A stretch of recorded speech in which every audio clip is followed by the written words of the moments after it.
चंद्रपूर जिल्ह्यातील ओबीसी समाजात फूट पडल्याचे दिसून येत आहे।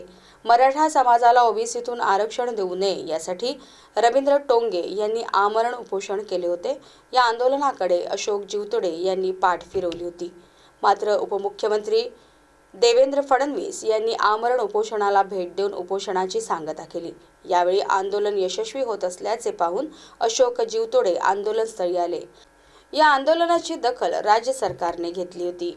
जिल्ह्यात अनेक ओबीसी लोकप्रतिनिधी आहेत, मात्र अशोक जीवतोडे जिल्ह्याचे एकमेव ओबीसीचे कैवारी असल्याचे बाऊ करत आहेत। चिमूर येथे 8 दिवस अजित सुकारे आणि अक्षय लांजेवार हे आंदोलन करत होते। मात्र या ओबीसीच्या आंदोलनाला अशोक जीवतोडे यांनी साधी भेट सुद्धा दिली नाही। आता मात्र जीवतोडे स्वकेंद्रित ओबीसी बचाव परिषद घेत आहे। त्यामुळे या परिषदेकडे ओबीसी बांधव संशयाने बघत आहेत। अशोक जीवतोडे यांच्या भूमिकेमुळे ओबीसी समाजात फूट पडण्याची शक्यता आहे।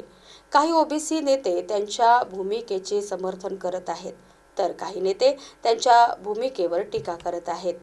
त्यामुळे ओबीसी समाजात 2 गट तयार होण्याची शक्यता आहे। त्यांनी आयोजित केलेल्या ओबीसी बचाव परिषदेकडे ओबीसी बांधव त्यांच्या या भूमिकेचा नेमका अर्थ काय असा प्रश्न विचारत आहेत।